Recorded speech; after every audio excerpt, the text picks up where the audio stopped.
सर्वांना क्रांतिकारी जय भीम, जय शिवराय, जय संविधान, जय पॅन्थर। आपल्यासमोर बंधूंनो लाईव्ह येण्याचं कारण का महाराष्ट्रामध्ये जाती अत्याचार हा खूप मोठ्या प्रमाणात वाढत चाललेला आहे आणि तो वाढत चालत असताना महाराष्ट्रामध्ये जिथे जिथे अन्याय अत्याचार होतोय त्या ठिकाणी आमचा पीडित, आमचा फिर्यादी हा जेव्हा जेव्हा अन्याय त्याच्यावर होतो तेव्हा तो प्रथम पोलीस स्टेशनची धाव घेतो आणि पोलीस स्टेशनची धाव घेतल्यानंतर फिर्याद दाखल करत असताना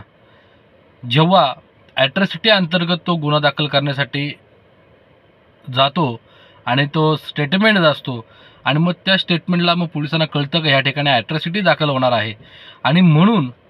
पोलीस स्टेशनची जे कर्मचारी असतात ते बंधू कर्मचारी ज्या पद्धतीने आपल्या फिर्यादीला ट्रीट करतात, ज्या पद्धतीने आपल्या फिर्यादीला त्रास देण्याचं काम करतात, जसे की आम्ही आरोपी आहोत आणि दिवसभर रात्रभर त्या पोलीस स्टेशनच्या दालनामध्ये आमच्या पीडित कुटुंबाला बसवून ठेवतात। अक्षरशः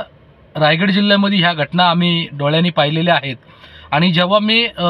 हा विषय स्प्रेड केला तर महाराष्ट्रातनं बऱ्याच ठिकाणातून मला कॉन्टॅक्ट्स आले का भाई आमच्या देखील जिल्ह्यामध्ये, आमच्या देखील तालुक्यामध्ये अशा प्रकारची आमच्या फिर्यादीला वागणूक दिली जाते। तर बंधूंनो, तुम्हाला महाराष्ट्रामध्ये कुठेही असा त्रास होत असेल, अडचण होत असेल, ॲट्रॉसिटी दाखल करत असताना मला बिंदास फोन करा। माझ्यासोबत असणारे माझे वकील ॲडव्होकेट आरडे साहेब हे तुमच्यासोबत खंबीरपणे उभे आहेत। कालच आम्ही रायगडच्या समाज कल्याणच्या उपायुक्तांना या संदर्भात निवेदन दिलेलं आहे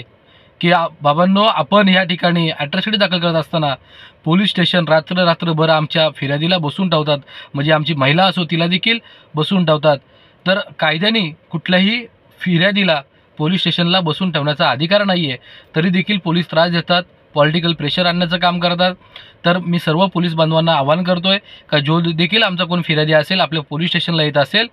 तर त्याची तक्रार पहिले नोंदवून घ्या, नंतर त्यांच्या तपासामध्ये जे निष्पन्न होईल तो तुमचा अधिकार आहे, परंतु जो आमचा फिर्यादी जो येतोय पहिले त्याची तक्रार त्या ठिकाणी नोंदवण्याचं काम तुम्ही ते करा। आणि आयोगानं सांगितलेलं आहे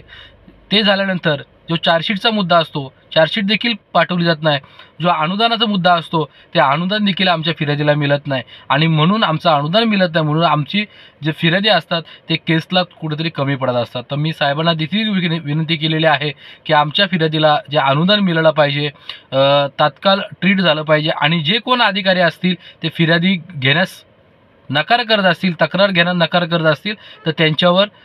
कायदेशीर कारवाई झाली पाहिजे, ही आम्ही मागणी माननीय समाज कल्याणच्या सुनील जाधव सरांना केलेली आहे। तर मी पुन्हा एकदा आवाहन करतोय सर्व अधिकाऱ्यांना, सर्व कर्मचाऱ्यांना, सर्व जनतेला की बाबांनो, जो कोणी आमचा फिर्यादी असेल तो पोलीस स्टेशनला येत असेल त्याला सकारात्मक उत्तर आणि त्याची तक्रार पहिले नोंदवून घ्या आणि जर असं न झाल्यास आम्ही कायदेशीर कारवाई त्या पोलीस स्टेशनला करू। हा आमचा जाहीर या ठिकाणी या चॅनलच्या मार्फत आव्हान आहे। जय भीम, जय संविधान, जय पॅन्थर।